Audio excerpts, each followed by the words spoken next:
Led Black is a writer, storyteller, filmmaker, and social media strategist, paradigm shifter. But whatever it says here in Led's bio, I'm going to say that Led is one of the, like, when we had our very first meeting about what Word Up was and should be and could be, Led was there. In your hot apartment, it was really hot. In a really hot apartment. Yeah. There was a lot of us there, yeah.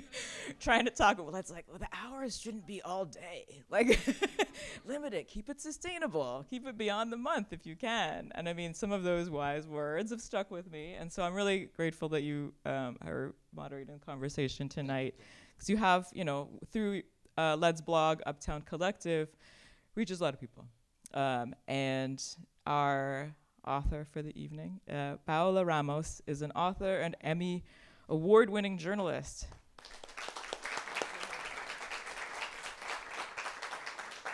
She's a contributor for Telemundo News and MSNBC, where she's the host of Field Report. Ramos is a former correspondent for Vice News, and prior to her career in journalism, she was the deputy director of Hispanic media for Hillary Clinton's 2016 presidential campaign.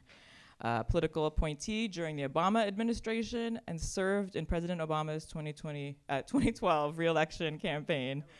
Yeah. She is also former Hauser leader in the Center for Public Leadership at Harvard Kennedy School, where she received her master's in public policy and recently joined the board of trustees at Barnard. She's the author of Finding Latinx, In Search of the Voices Redefining Latino Identity, and was born in Miami to Cuban and Mexican parents, grew up in Madrid, and currently lives in Brooklyn, New York. Thank you. What up, everybody? Hello. Yer. No, I need a yer back. Like, yer. We uptown. I want to thank Veronica and Word Up because in that meeting, in that really hot apartment, she created something that we needed, right? That we didn't have, and that we need a lot more of. And again, the fact that it's volunteer owned is in this community, you got to congratulate people like that and Word Up. So thank you, Word Up. So we don't have a lot of time, so we're gonna dispense with niceties and get right into this book. I love this book, Paola. I think it's so amazing, so well reported, and also amazing book. But how did you time it so perfectly? There's like 40 days of the election, and here's your book, probably the most important book at the right time. How did you make that happen? Well, I think, first of all, thank you all so much for being here tonight. I know it's a pretty heavy subject, and so I genuinely appreciate it. I appreciate the space, and more than anything, you are part of what really helped me do this and helped me sort of navigate a lot of these conversations. So thank you.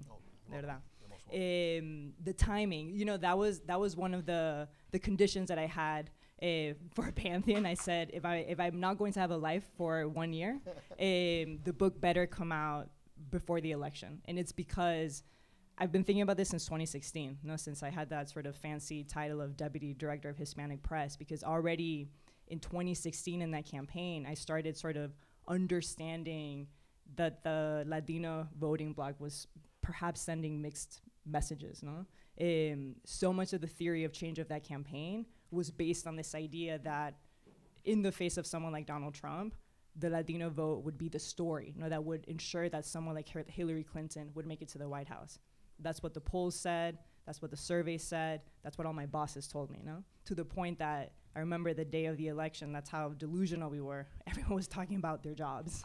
Like, what job are you gonna have at the White House? So that sort of shows you the delusion of it all. Come 2020, then you start seeing that Donald Trump does between 8 to 10 points better with Latino voters. So after 4 years of Trumpism, after 4 years of seeing family separation, after 4 years of those policies, still he makes inroads.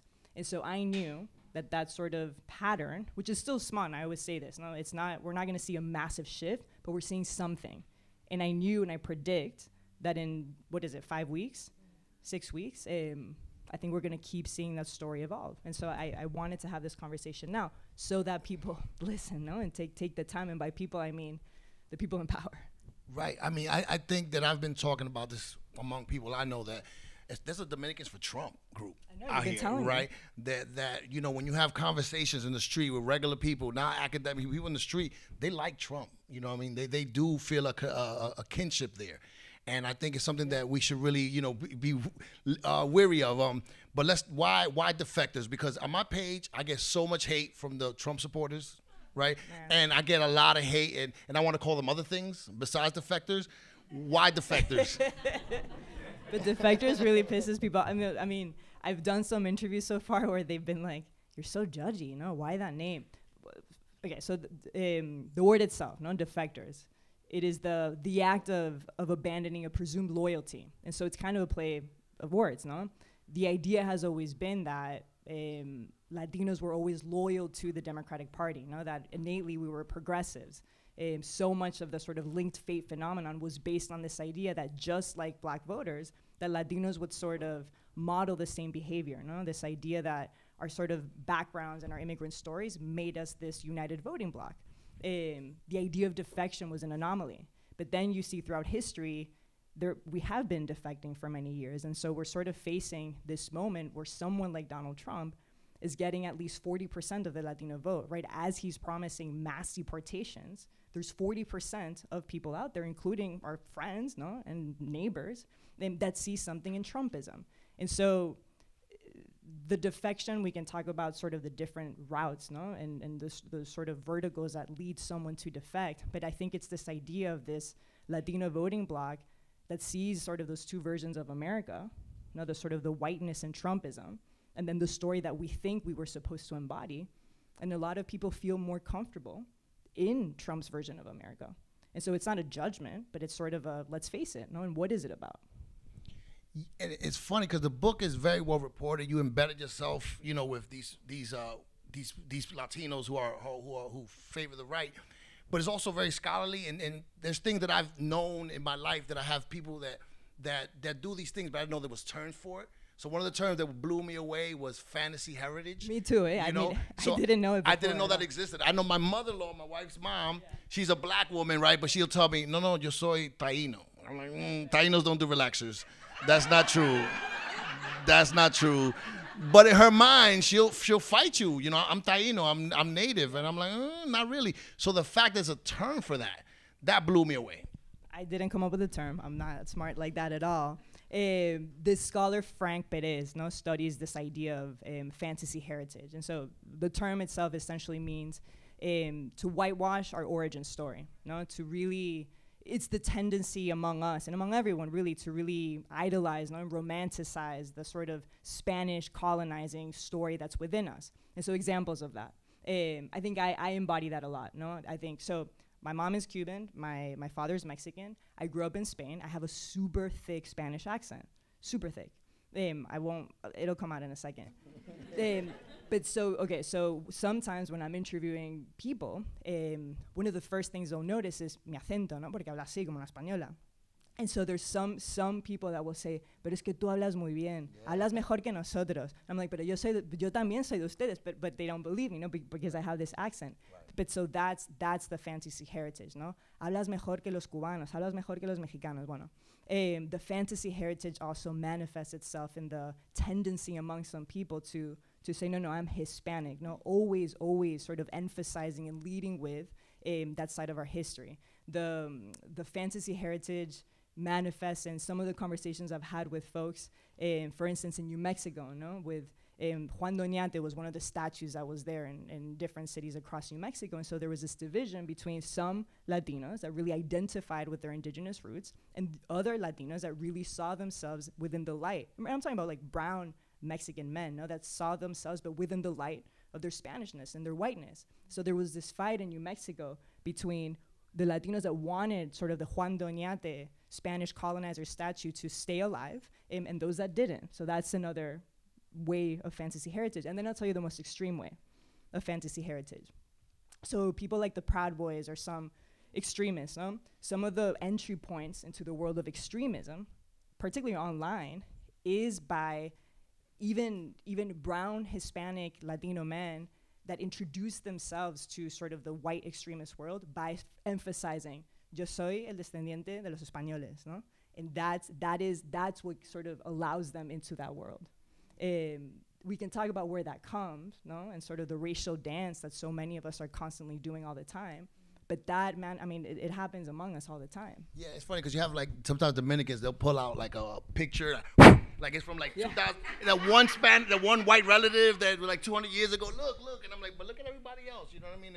And I find it so interesting. But one thing I didn't realize was the kind of baggage we bring to this conversation, right? And the Catholicism, all that's white supremacy of another sort, right? The racial baggage. Yeah, the racial. And then there was a term that I never heard again. I learned it in your book, and I want you to describe it because it seems so utterly ridiculous. It was gracias a sacar. What is that? So that's I also learned that. I had no idea. No, but that's the problem. I didn't know this. And as someone that is constantly talking about politics and in democratic politics, I should have known this stuff. Right. So that was a policy from the 18th century that the Spanish monarchy institutionalized in a place like Puerto Rico, among different places. No, and in Puerto Rico in the 18th century, they essentially allowed certain individuals with mixed race. They allowed them to pay a tax to the Spaniards to change their race. No, and so it's literally you could pay the kingdom. I don't know exactly what amount of money to officially document a change in race. And so there was a study by the University of Wisconsin, and they found that at least 100,000 Black Puerto Ricans in 1910 had officially changed their racial identity to whiteness by 1920. According to the Puerto Rican census. No, and so I think to your point, there's this, and you said it better than anyone. You know, I think you said this idea that race is so elastic, in Latin America, that you can sort of, you can dance around it. And for a quick history lesson, I don't have to tell anyone here, but it's the things that as Democrats, no one really thinks about. What the Spanish really do, they institutionalize this permission structure for all of us. Obviously, enslaved folks were at the end of the ladder. We always forget that there were over 11 million enslaved people that came to Latin America, followed in that ladder by indigenous folks, followed then, obviously, by the Spanish colonizers, and that in and of itself leads to mestizaje, which in and of itself creates the sort of illusion of a raceless Latin America, creates that permission structure for so many people, so many of the Proud Boys that I've met, so many people in our circle, to always draw that direct line, to whiteness, no matter what. And so that's why sometimes in some of these interviews, you sort of face people that have a very uncomfortable time really figuring out where they identify. And then comes Donald Trump, and he's able to tap into that really, really well. That sort of racial and ethnic grievance, he knows how to do it. He knows how to do the, you belong to us, even though America may see you as a Black person, I'm telling you you're one of us, And so I think this idea of like where we belong, it's so complicated, And I think Trump, I don't know if he gets that, I don't know if we can give him that credit, but he definitely knows how to like tap into that nativism. The thing is that like there takes a certain cognitive dissonance to have these views, right? Like, like you're Afro-Latino, anti-Black. Like what? Like that makes no sense, Or you have Anthony Agüero in your book, who's a dark-skinned Mexican border vigilante, right? Like that doesn't make sense. How do you think they make sense of their world when they're obviously not what they want to be? Well, I'll say like just because we're descendants of immigrants does not mean we're not immune to any of that. No, I mean just because you're Black or you're Afro-Latino or you're Latino does not make you sort of immune to receive, I think, that message. Someone like Anthony Agüero, you mentioned Anthony Agüero. So Anthony Agüero is I call him a sort of a modern example of a border vigilante. Anthony Agüero is someone that spends his entire days patrolling in the southern border, typically the El Paso region. He calls himself an independent journalist. I think in right-wing media, he's considered like a pretty important voice. He basically just goes with his cell phone up and down, and he creates so much content. You can follow him on actually don't follow him, but you can follow him for your honesty. No, because it's a lot. It's up to you. But on Telegram, on Instagram, and the heart of his content is essentially him taking live streams of asylum seekers that he really characterizes as criminals. And so more often than not, the descriptions of his content is, here comes the invasion. They're threatening our cultural values. They're taking away your jobs, and he's been doing this for years. And to your point, how do you make sense of someone like Anthony Agüero, a brown Mexican man whose parents are from Mexico?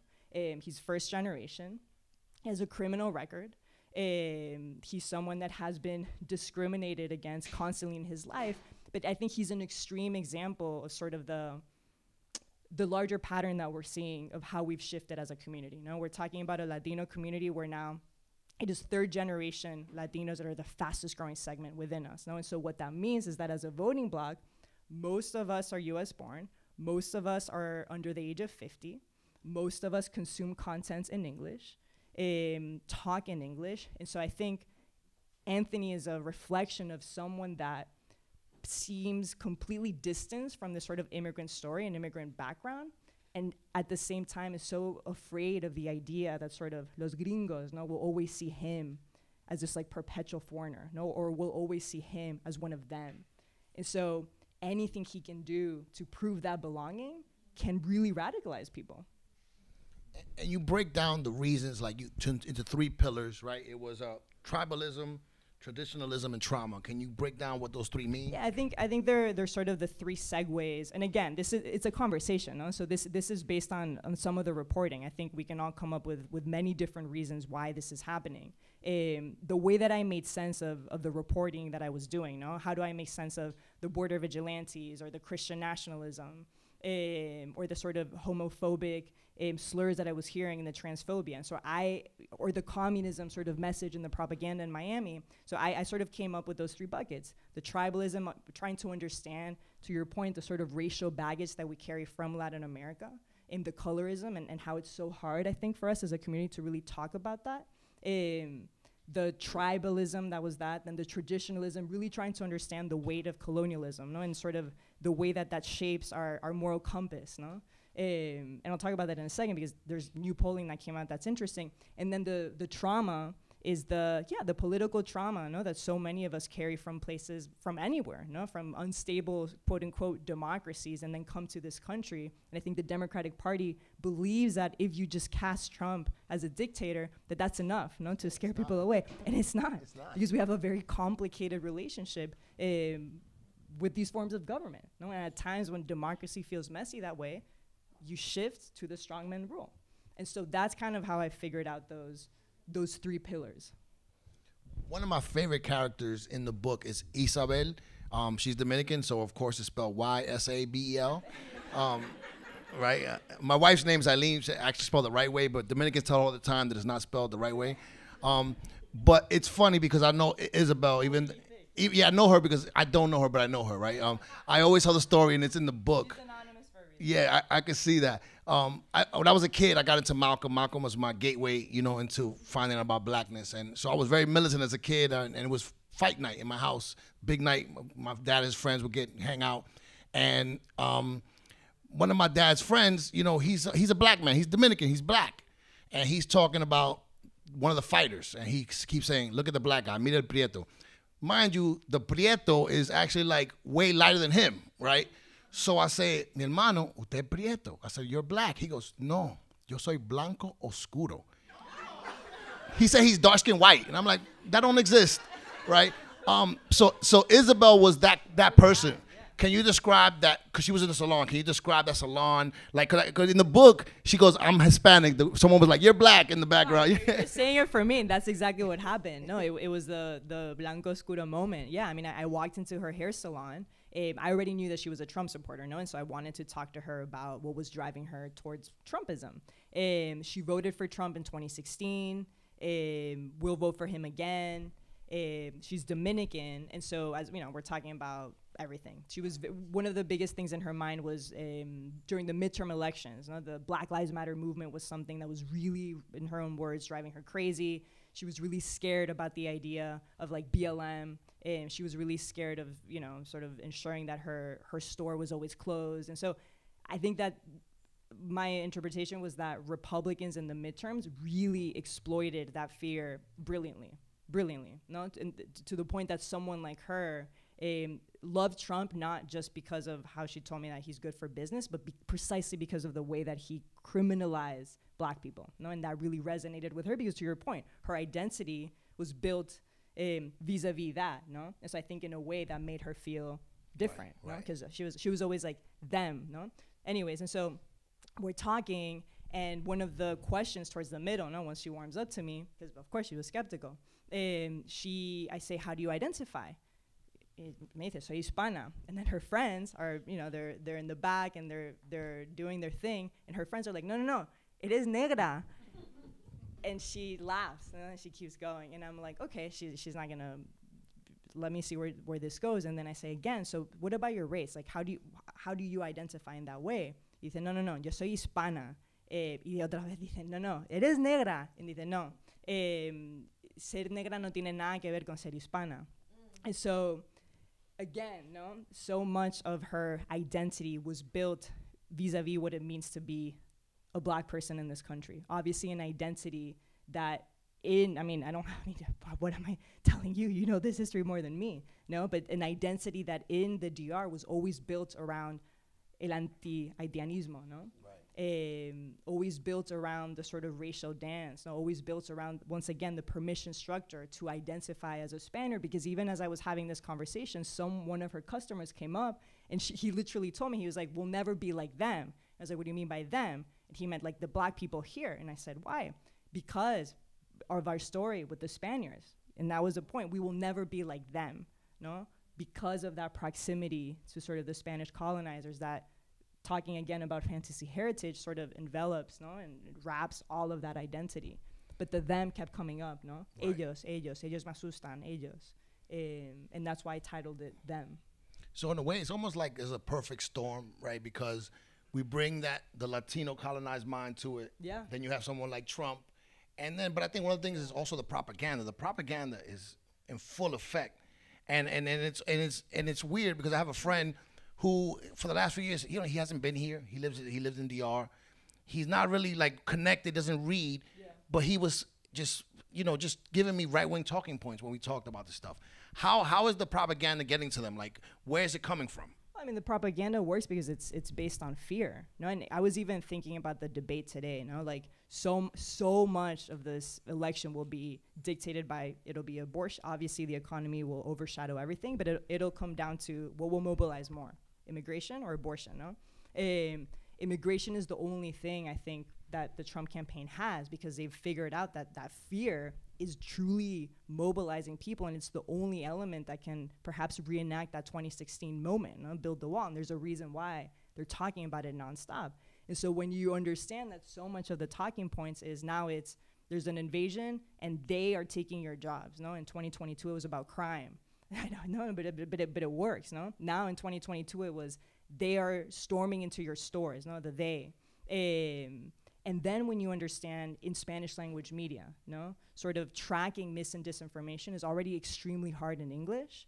It's even harder in Spanish. Like a Facebook will typically flag around 70% of misinformation in English. It'll just track around 30% in Spanish.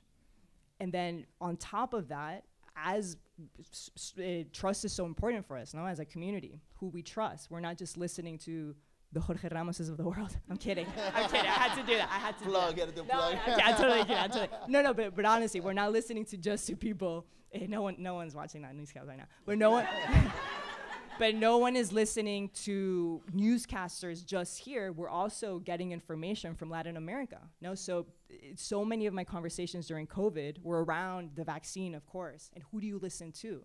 And more often than not, it was, pues mi pastor en Latinoamérica is telling me not to take the vaccine. Why would I listen to Dr. Fauci when my pastor there is telling me not to? And so again, it's that mis and disinformation is what makes our job so hard, because now no longer, it is so hard to have conversations now that are based on facts, and so much of it is just driven by fear. It's one of the things I find interesting about your book is that it made me realize that it's not, the argument for these people is not here. It's here. It's in the gut. Yeah. They're not thinking, right? It's not like you could give logic. Wait a minute, A plus, no, it doesn't matter. They're touching them here. Yeah. And one of the other things that I found super fascinating, and I never thought of it, is how like you said, our own baggage. Like we had, Dominican Republic had Trujillo for 30 plus years, right?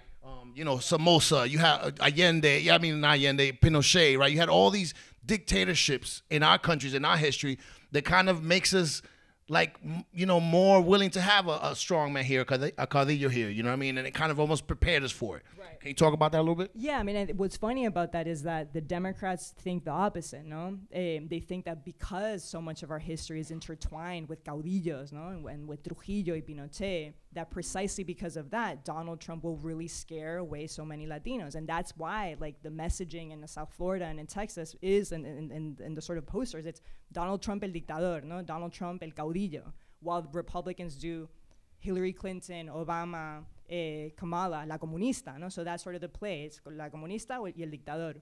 Sort of what works better. The dictator thing kind of works, but then there's a potential backlash there, no? Because what you just described, no, we have a very complicated relationship with that. In the book I mentioned Simón Bolívar, no? So Simón Bolívar, considered, no, el liberador de Latinoamérica, finally the person that really sort of takes out the roots of the Spaniards. But even him in 1815 starts to sort of predict this very complicated relationship with strongman rule. And he says some things along the line of, the American states will necessitate paternalistic governments to cure the wounds and the ulcers of despotism and war. Right, and so those wounds and ulcers are part of our history, the wounds of instability, the wounds of gang violence, the wounds of unstable democracies, the wounds of the rise and fall of communism, the rise and fall of fascism, like that is our history. And so come, of course, the 19th century, those caudillos, those charismatic leaders, obviously, happen across Latin America, and then the United States really reinforces that idea once again, no? Come the 20th century, in the name of curing Latin America of the wounds of communism, curing the West from communism, the United States reinforces strongman rulers and the sort of military juntas across the continent, from El Salvador to Chile, Nicaragua. And so that idea doesn't leave us when you cross the border. So much of that trauma, that's what they say, like that at least 75% of immigrants that are coming to this country come with that political trauma. And that's intergenerational. So that's why sometimes now, particularly in this toxic environment where people are trying to scare us every day, there is a large group of people that think that 100%, like the caudillo figure of Trump is necessary. I know Dominicans that still wish Trujillo was in power. Like, dead ass. Like, they'd be like, I wish Trujillo was here, like, in power. Like, Trujillo's, like, great-grandson was, like, running, but didn't have, right? But that's what I find interesting. Like, when I was reading the book, I was like, okay, when are you going to talk about Bukele? And then you talked about Bukele, right? And then the Bukele effect, that's what's crazy. There's someone in the book who has a Bukele-themed birthday party, and he's Mexican. So I'm like, what? That's crazy. But you get it, though, right? I get it, but it's like, that's wild, right? That he's that popular, and it's something that's very deeply harbored inside. Yeah, but it's right, and it's this idea of like, how much are you willing to give up your rights for the sake of security? And I think El Salvador is a perfect example of that. I mean, they've literally deprived people of their civil rights, but now people go to the country. I've never been, but they allegedly feel very safe, that they're able to walk the streets. And I think this idea of, at times it's okay to give up certain rights. I'm not justifying anything, but I think to your point, it's not perhaps rational. It comes from here. Right. And even Bukele is like one of the most popular leaders in the world. Right? Yeah. That's really scary. There was a part in the book when, I don't know how to pronounce her name, Eulalia, where you said she awakened from her trauma. Well, that was, so Eulalia Jimenez, so she was a leader of Moms for Liberty, And this Eulalia is from Miami. Her family is Cuban, and she's someone that for many years her father was really, really paranoid about communism taking over South Florida and taking over the country. And so Eulalia was a Democrat. She voted for Obama. She volunteered for Obama. She always identified as a Democrat. And then comes COVID, and that, in her own words, was when I forgot exactly what she said, but that's when she was like reawakened. And I think because COVID sort of allowed her to really believe her father's words, as she was seeing the government sort of tell people to use a mask and the vaccines and the lockdowns, classes were sort of shifting. That really like triggered something in her. And so that drove her to Moms for Liberty. That drove her to be one of the most outspoken anti-LGBTQ voices in Florida. That really triggered a paranoia in her.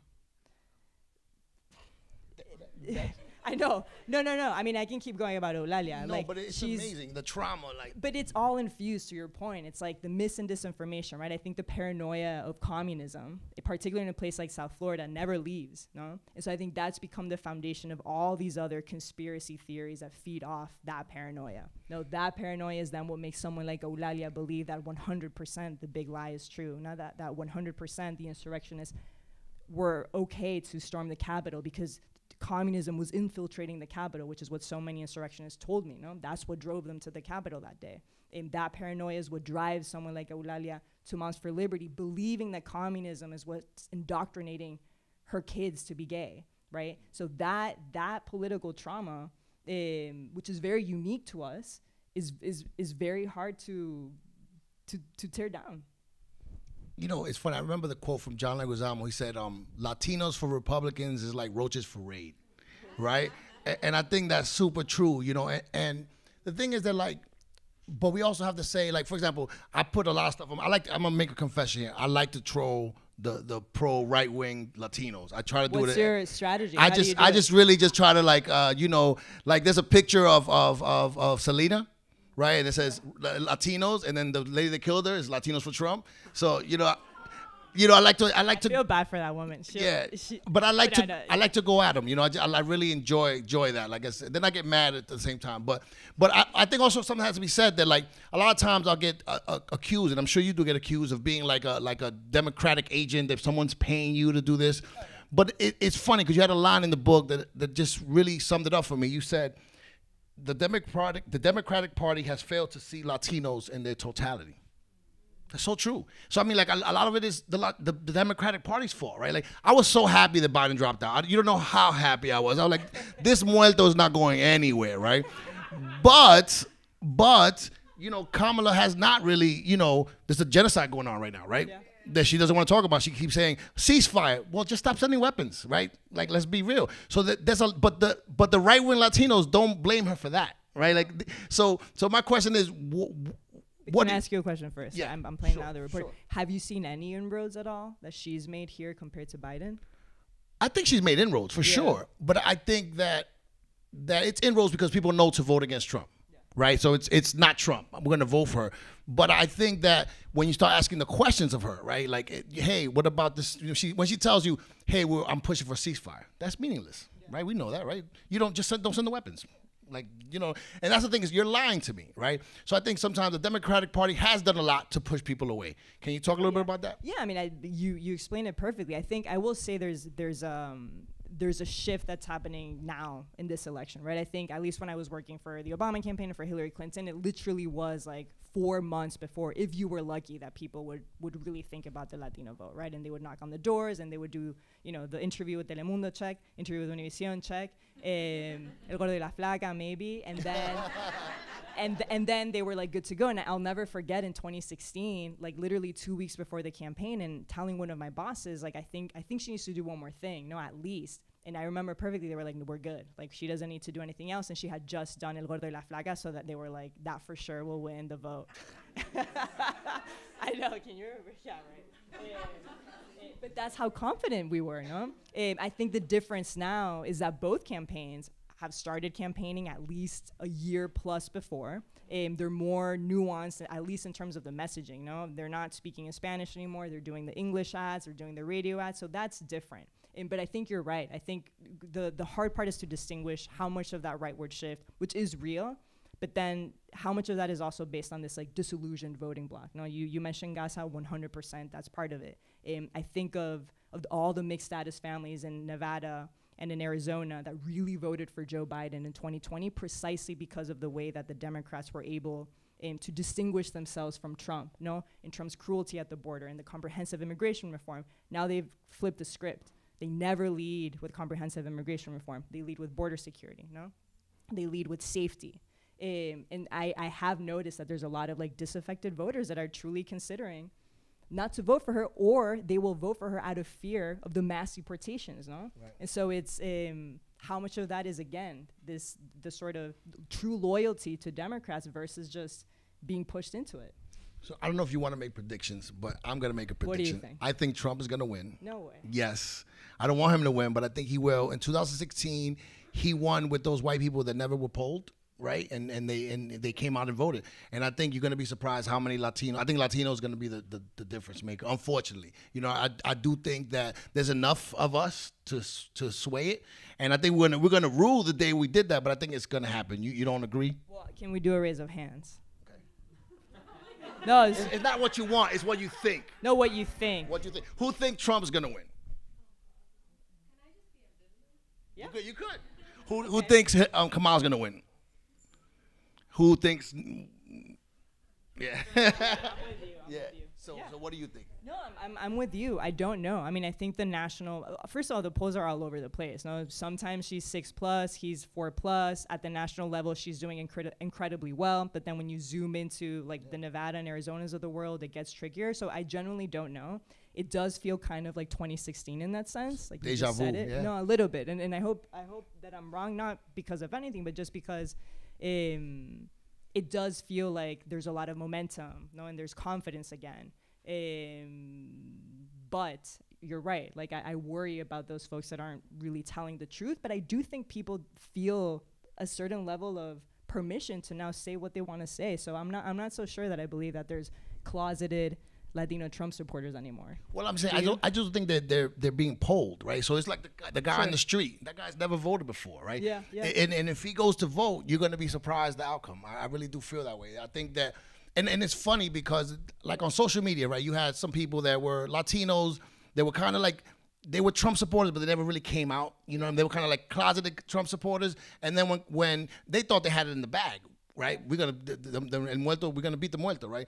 But then when he dropped out and she stepped in, it kind of made them come out the closet saying, you know, against her. Yeah. You know, and I think that had the opposite effect. You know, for us, I was so happy that it wasn't Biden, right? But for them, they feel threatened. So I think that it even makes them emboldens them to come out and vote. We'll see. You know what I mean? Do you think? I think that that by this time next year, if Trump wins, it'll be a whole different country. Do you think so, or do you think? I definitely do. I think if he wins, I think right now we're staring at this voting block. We're trying to figure out if what happened in 2020 was an anomaly. No, is that rightward shift an anomaly, or is it really fundamentally shifting our understanding of who we are? I think what's interesting, some of the polls that are coming out just 2 days ago, shows that when you ask a majority of Latinos who's a better leader, not just like character-wise, it's her by 100%. No, like those margins are massive. But then when you ask the community now, in which party represents your values best, the margins for the first time in years are starting to really, really shrink. No, and so that tells me that truly, like, there is I don't want to say a realignment because that sounds dramatic, but there is more and more people that are just feeling okay leaving the party, sort of shifting those dynamics that they had with their families. And because so much of these voting patterns come from your families, no? I mean, everyone that I interviewed before had voted for Democrats. Every single person. Porque mi abuela voted for a Democrat, mi tía, mi madre, so that it was part of the sort of cultural tradition. And so now to be allowed to be giving them permission, which is good, no? I think the younger generations are supposed to challenge parties better. That's the beauty of this all, no? Either party, you're supposed to expect more, you're supposed to challenge, demand more. That's a good thing. But I think that, like, I wonder if what we'll see is, even if he ends up polling at 40%, that's historic. That's huge. It's huge.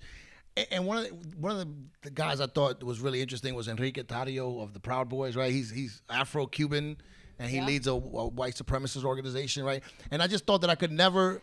Yeah, like I never thought, like you made the point clear that I didn't think of it, like that you can have white supremacists that are not white.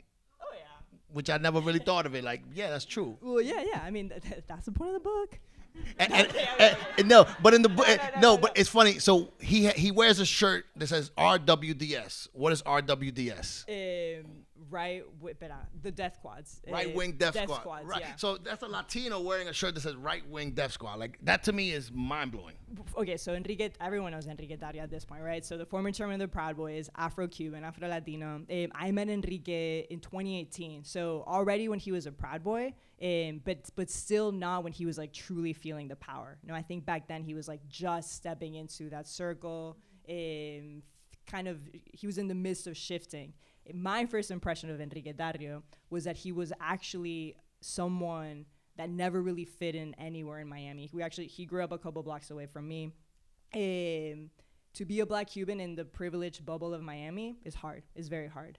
He's someone that in his own words told me that he always felt like he was too Black to be identified as a Republican. He was too independent to be considered a Democrat. And he was too Black to fit into the Cuban elite bubble, which I 100% had the privilege and unfortunate privilege of being part of.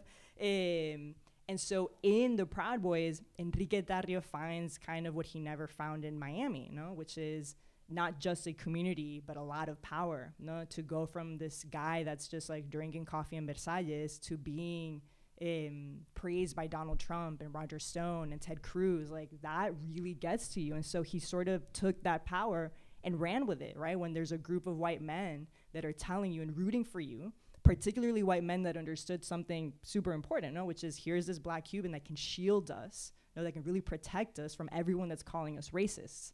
And so Enrique Tarrio goes and he runs with it. And those three elements, I think it was the tribalism, the traditionalism, and the trauma that really culminated in someone like Enrique Tarrio, ends up in him becoming the mastermind of January 6th. And really, when you ask so many of those Latino Proud Boys, what drove you to the Capitol? It was that paranoia, It was the anti-immigrant sentiment. It was, in his own words, this idea that women had to be housewives again, this discomfort in the face of the changing country.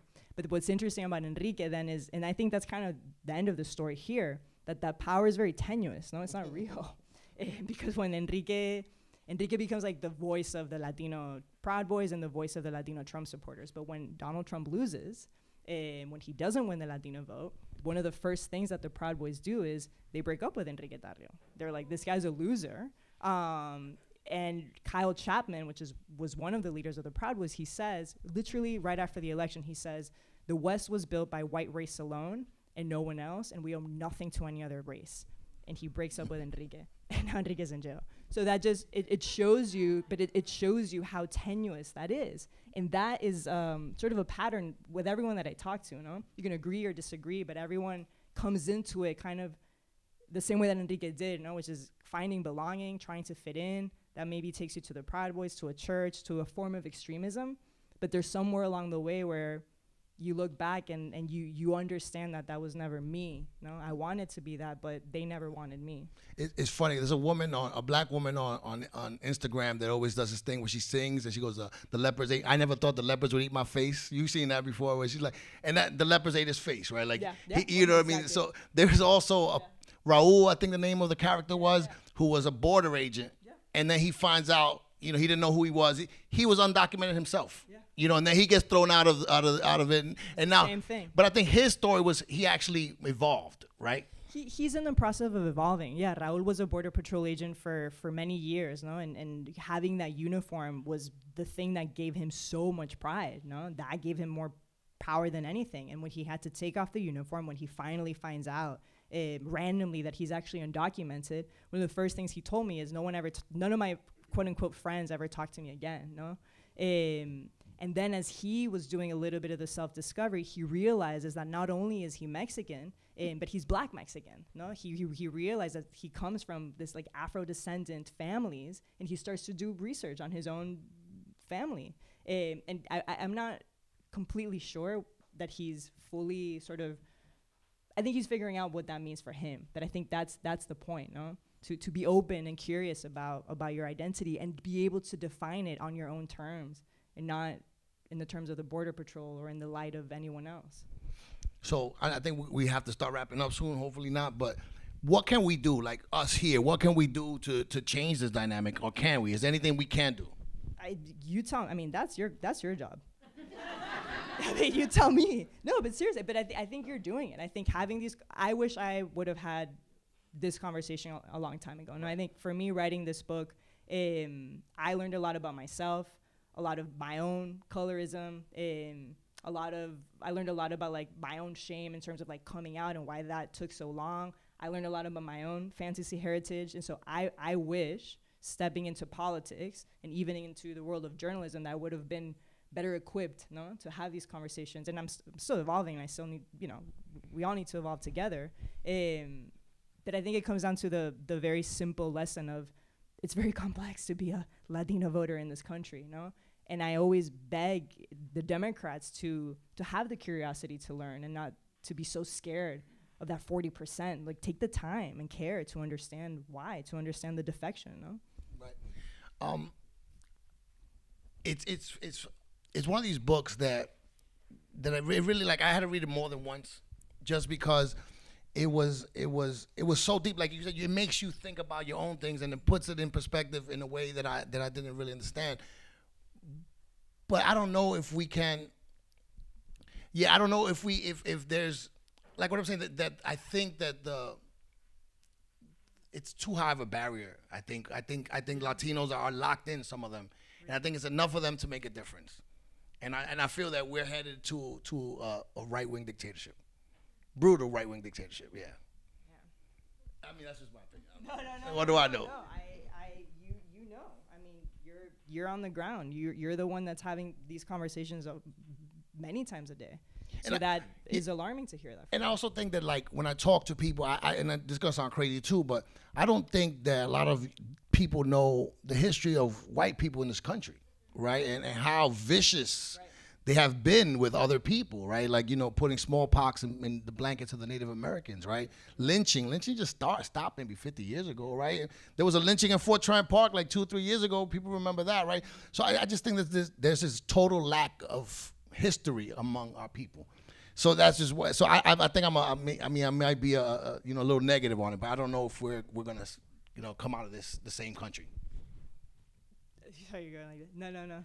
No. I don't know what that means. Should we do questions? Yeah, questions. So you guys can help us figure this out, not for any other reason. Yeah, and it can be beyond questions, like comments and thoughts. Something that you said earlier about having that connection to Spain, right, and having that be the differential. I think when we talk about defectors and when we talk about immigration specifically, I think there's another level to that too. It's we came here the right way, right? Yeah. I hear that all the time. Yeah. And I'm Dominican, I'm from Queens, and I have always been around Latinos who vote Republican. It was not until I became an adult and could register to vote that I realized that there were more Hispanics that were Democratic, because what I would hear growing up in my neighborhood was that we came here the right way. Yeah. We came here and we did work. We don't need the government handout of welfare. We don't need those things because we came and we did it the right way. And we're Catholic and we believe in family. So it wasn't until I was an adult that I understood. I was like, oh, people think that Hispanics are democratic, but when I'm at home and when I'm in my neighborhood and with the kids I grew up with and their families, all of those family traditions and values all read as Republican. So to me, it's not necessarily super surprising that there's been a demographic shift. It's more that it's surprising to me that this wasn't. That we didn't see it earlier. Yeah, that we didn't see it earlier, right? Because there's so many things that are like, well, that makes sense. It doesn't, a Latino who believed in Reagan is gonna believe in Trump, right? Like those narrative threads are always gonna be there. So it's just an interesting conversation. No, and I couldn't agree more. And I think the point is that if you know us and you know the history and you know how complicated it is, then it should not be surprising at all. And I grew up in that bubble, but in Miami, with the privilege that it is to be a Cuban American and have a direct pathway to citizenship.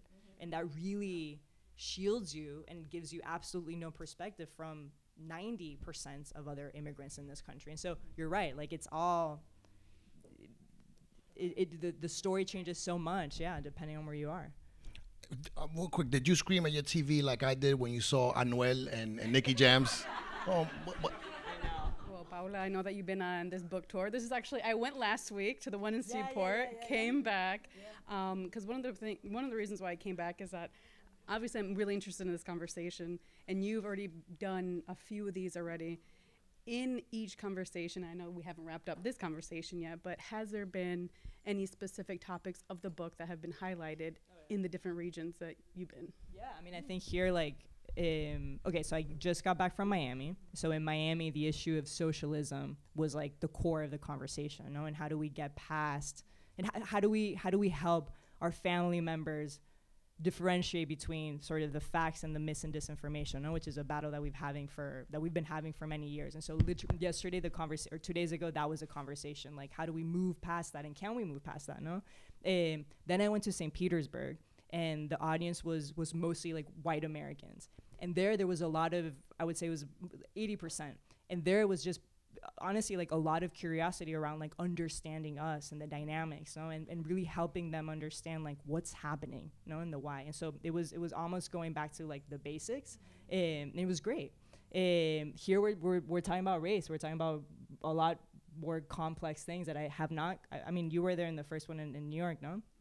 So I think here we're really digging into the history a lot more than we have in any other conversation, which makes sense, no? Because this crowd you cannot find in Miami, no? Right. And you can't find in St. Petersburg. No, of course, and this is what it's yeah. We're in the Heights, baby. No, yeah.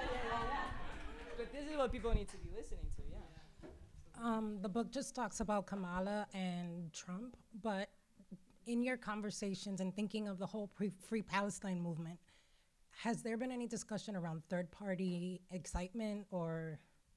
The book itself was done before October, so it really wasn't part of the research at all. But yeah, I mean, I think the young Latino voting bloc, like that's what will be the breaking point. No, I mean that's it. And I don't know how much they are being engaged at all.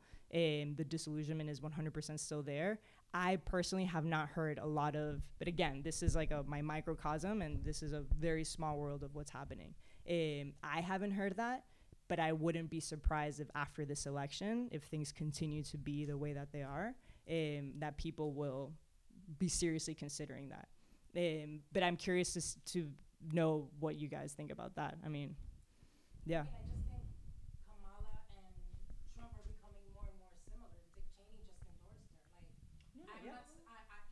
Cheney just endorsed her, yeah. Yeah, and you know, but a lot of Republicans that are not for Trump are now going with Kamala, so they're becoming so similar that even the debate, like Gaza hardly came up because it was going to be like who can kill people more, you know, like, and so. No, and that's the strategy, and I think this is always the conversation, no? If truly the heart of the party is this, then how much are you going to compromise to win the blue-collar white vote? And that's always the conversation that people are having, no? How much will you compromise? And it typically ends up exactly the way that it's playing out right now, no? I'm just curious of the many people that you spoke with who have been or are now very Trump-aligned. As you probe and ask more questions, how much do you find that people are sort of torn and not really sure, but they are aligned, but really Questioning their alignment with Trump? Yeah. I would say maybe when I've stepped into more of the like evangelical spaces, when the question of when you really remind people of his record, you know, and you remind people of the abuse and the criminal record. You remind people of even that this is someone that has wavered a lot in his own morals, even on something like abortion, no? And so that's when there's like a kind of like oh, you're right. But I think beyond that, like not much. And I would say like in those spaces, the answer ends up being that they see Trump as this vehicle to save Christianity, you know, and that they're able to see past the way that he dehumanizes immigrants. Because most folks that are now part of these evangelical movements are first and second generation immigrants. Many of them are newly arrived, even asylum seekers.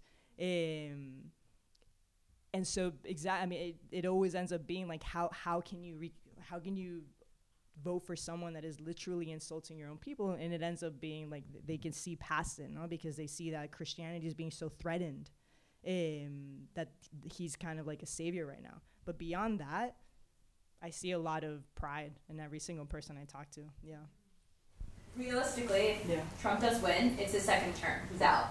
How much of the alignment do you think is specifically because it's Trump and he's loud and he talks a lot and he's the people's man for them versus aligning more strictly with the far right? Yeah.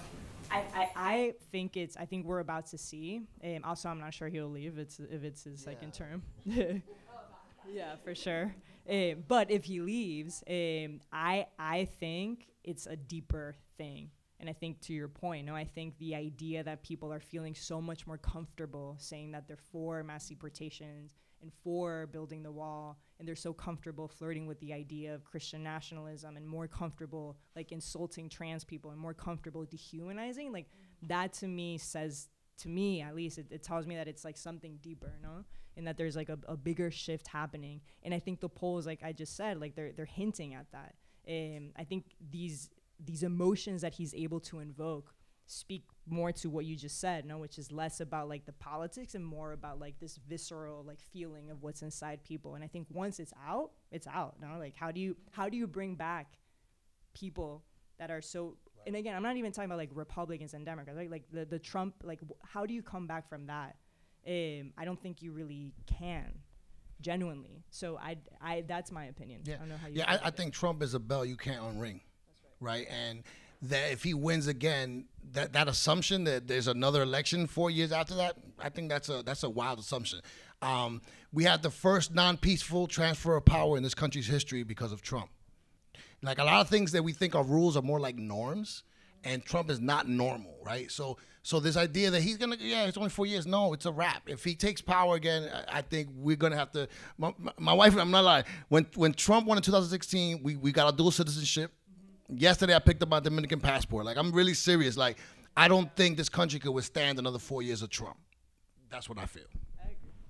Yeah, like I'll be brief, but the last reporting I did in Arizona, it's like people are literally thinking of self-deporting. Like, so many of the conversations that I've had in the last 2 weeks have been with like mixed status families in Arizona that have been here for decades, and to your point, like waiting for the Democrats to pass these promises, and they're waiting and they're waiting and they're waiting, and they can't take it anymore. And one of the conversations I had was with a woman, a mom of 2 U.S. citizens.